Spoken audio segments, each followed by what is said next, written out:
21 ছেপ্টেম্বৰ দেওবাৰে মলয়াগাহ সূৰ্যগ্ৰহণ। এই সূৰ্যগ্ৰহণ বিশাল আৰু বিৰল সূৰ্যগ্ৰহণ হিচাপে বিবেচিত কৰা হৈছে। এই সূৰ্যগ্ৰহণ 2025 চনৰ সকলোতকৈ গুৰুত্বপূৰ্ণ সূৰ্যগ্ৰহণ বুলি মনা গৈছে। জ্যোতিষশাস্ত্ৰৰ অনুসৰি এই সূৰ্যগ্ৰহণৰ সময়ত বিশেষ কিছুমান কাম কৰিলে জীৱনত সুখ শান্তি লাভ কৰিব পৰা যায়। এই গ্ৰহণত কি কাম কৰাটো উচিত আজিৰ ভিডিঅ'টোৰ যোগেদি আমি সুন্দৰভাৱে জানি লওঁ আহক। যদি ভিডিঅ'টো ভাল লাগে লাইক এটা কৰি আমাৰ মনোবল বঢ়াব আৰু আপোনালোকৰ বন্ধুবৰ্গৰ লগত শ্বেয়াৰ কৰি তেওঁলোককো উপকৃত কৰিব। সূৰ্যগ্ৰহণৰ দিনা 11টা আপোনালোকে তুলসী পাত ল'ব আৰু এটা আপোনালোকে 1 টকাৰ মুদ্ৰা ল'ব আৰু এখন আপোনালোকে চাফা কাপোৰে বান্ধি ল'ব। তাৰপিছত আপোনালোকৰ ঘৰৰ যোন জেগাত সূৰ্যৰ পোহৰ সকলোতকৈ প্ৰথমতেই পৰে সেই জেগাত আপোনালোকে সেই টোপোলাটো ৰাখি থ'ব বা সেই টোপোলাটো বান্ধি ৰাখিব বা ইয়াৰ বাহিৰেও সেই টোপোলাটো আপোনালোকে ঘৰৰ মুখ্য দুৱাৰতো বান্ধি ৰাখিব পাৰে। ইয়াৰ ফলত জীৱনত দেখিবলৈ পাব যে আপোনালোকৰ অৰ্থ কষ্ট দূৰ হৈ পৰিব। গ্ৰহণৰ বেয়া প্ৰভাৱ আপোনালোকৰ ওপৰত নপৰিব। সকলো ফালৰ পৰা আপোনালোকৰ ঘৰত শুভ শক্তিৰ আগমন হ'বলৈ ধৰিব, যাৰ ফলত আপোনাৰ লগতে আপোনালোকৰ পৰিয়ালৰো উন্নতি হ'বলৈ ধৰিব। সেইকাৰণে এই সূৰ্যগ্ৰহণৰ দিনা আপোনালোকে 11টা তুলসী পাত আৰু 1 টকাৰ মুদ্ৰা এটা এখন কাপোৰত বান্ধি আপোনালোকে কোনো শুভ জেগাত ৰখাটো শুভ বুলি মনা গৈছে। সূৰ্যগ্ৰহণৰ দিনা ঘৰত গছ লগোৱাটো বহু বেছি শুভ বুলি মনা গৈছে। ইয়াৰ ফলত আপোনালোকৰ ঘৰত শুদ্ধতা বৃদ্ধি পাবলৈ ধৰিব আৰু আপোনালোকৰ পৰিৱেশ পবিত্ৰ হৈ পৰিব। ঘৰত গ্ৰহণৰ কেতিয়াও বেয়া প্ৰভাৱ নপৰিব, বৰঞ্চ ঘৰত থকা সকলো বেয়া শক্তিহে ঘৰৰ পৰা বাহিৰ হৈ পৰিব। এই গ্ৰহণৰ শুভ প্ৰভাৱ পৰিব আপোনালোকৰ ওপৰত, যাৰ ফলত আপোনালোকে অনাগত দিনত উন্নতি কৰিব পাৰিব বা বহু বেছি আগুৱাই যাবলৈ সুযোগ সুবিধা লাভ কৰিব পাৰিব। সেই গতিকে এই সূৰ্যগ্ৰহণৰ সময়ত ঘৰৰ বাহিৰত আপোনালোকে এজোপা গছ লগোৱাটো অত্যন্ত শুভ বুলি মনা যায়। সূৰ্যগ্ৰহণৰ দিনা যদি কোনো দৰিদ্ৰ মানুহক নিজৰ সাধ্য অনুসৰি দান দক্ষিণা কৰিব পাৰে তেনেহ'লে আপোনালোকৰ বহু পুণ্য হ'ব। ইয়াৰ ফলত আপোনালোকে দেখিবলৈ পাব যে ঘৰত অৰ্থ অহাৰ বাট মুকলি হৈ পৰিব, ঘৰৰ পৰা দুখ দৰিদ্ৰতা আৰু কষ্ট দূৰ হৈ পৰিব। সেই গতিকে এই সূৰ্যগ্ৰহণৰ দিনা সাধ্য অনুসৰি কাৰোবাক দান দক্ষিণা কৰিবলৈ আপোনালোকে চেষ্টা কৰিব। ইয়াৰ ফলত জীৱনত উন্নতি বৃদ্ধি পাবলৈ ধৰিব, কেও ফালৰ পৰা ঘৰত সুযোগ সুবিধা নামি আহিবলৈ ধৰিব আৰু গ্ৰহণৰ বেয়া প্ৰভাৱ নপৰিব, বৰঞ্চ গ্ৰহণৰ শুভ প্ৰভাৱ পৰিব আপোনালোকৰ ওপৰত। সূৰ্যগ্ৰহণৰ দিনা নদী বা পুখুৰীত একমুঠি কলা তিল পেলাই দিলে আপোনালোকৰ ঘৰত ধন সম্পত্তি বৃদ্ধি পাবলৈ ধৰিব।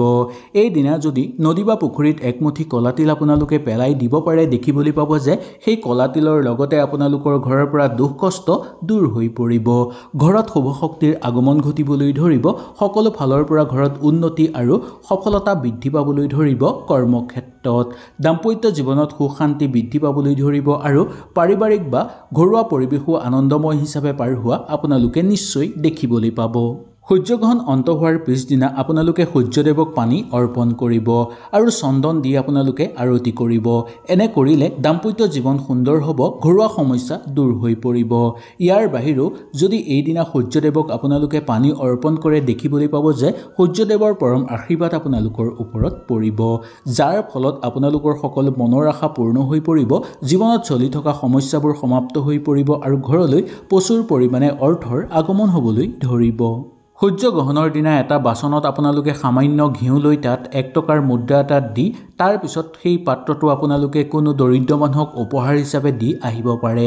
যদি কোনো দৰিদ্ৰ মানুহ নাপায় তেনেহ'লে কোনো আহঁত গছৰ বা কোনো বৰগছৰ তলতো থৈ আহিব পাৰে। ইয়াৰ ফলত আপোনালোকে দেখিবলৈ পাব যে আপোনালোকৰ ঘৰৰ পৰা দৰিদ্ৰতা দূৰ হৈ পৰিব আৰু সূৰ্যদেৱৰ লগতে সকলো দেৱ দেৱীৰ পৰম আশীৰ্বাদ আপোনালোকে লাভ কৰিব পাৰিব। বিশেষকৈ মা দুৰ্গাৰ পৰম কৃপা আপোনালোকে লাভ কৰিব পাৰিব। এই সূৰ্যগ্ৰহণৰ দিনাই পৰিছে মহালয়া। সেই গতিকে 1 টকাৰ মুদ্ৰা এটা যদি আহঁত গছৰ গুৰিটো আপোনালোকে থৈ আহিব পাৰে তেনেহ'লে মাৰ আশীৰ্বাদ আপোনালোকৰ ওপৰত সদায় থাকিব, যাৰ ফলত সকলো কৰ্মতে সফলতা লাভ কৰিব পাৰিব, বহুদূৰ কৰ্মক্ষেত্ৰত আগুৱাই যাব পাৰিব আৰু সহযোগীৰ পৰা পূৰ্ণ সহযোগিতা লাভ কৰিব পাৰিব।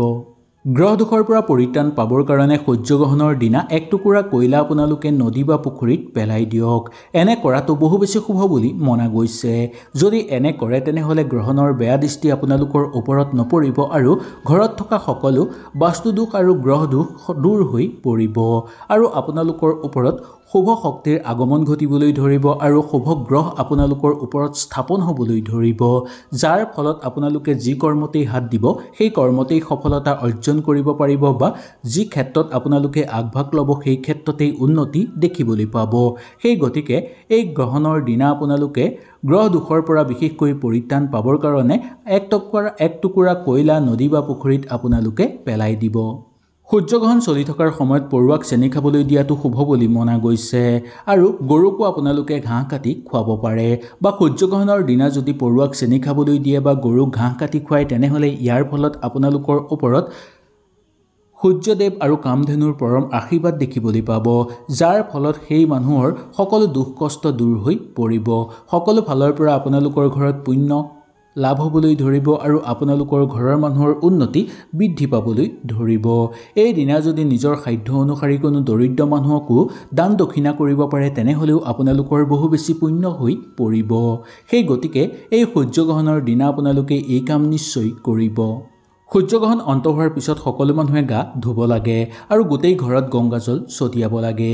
এইবাৰ সূৰ্যগ্ৰহণ ৰাতি লাগিছে বা মাজ ৰাতি বা শেষৰ ৰাতি লাগিছে। সেই গতিকে আপোনালোকে পিছদিনা ৰাতিপুৱা উঠিয়েই গা ধুব আৰু গোটেই ঘৰত গংগাজল ছটিয়াই দিব আৰু সূৰ্যদেৱক পানী অৰ্পণ কৰিব। ইয়াৰ ফলত আপোনালোকৰ জীৱনত উন্নতি আৰু সমৃদ্ধি বৃদ্ধি পাবলৈ ধৰা দেখিবলৈ পাব। আপোনালোকৰ ঘৰত থকা সকলো বেয়া শক্তি ধ্বংস হৈ পৰিব আৰু সূৰ্যগ্ৰহণৰ প্ৰভাৱৰ ফলত যি বেয়া শক্তি আপোনালোকৰ ঘৰলৈ আগমন হৈছিল সেই সকলোবোৰ নোহোৱা হৈ পৰিব। ঘৰত শুভ শক্তিৰ আগমন হ'ব আৰু ঘৰত সুখ শান্তি আৰু আনন্দ সদায় বৃদ্ধি পাই থাকিবলৈ ধৰিব।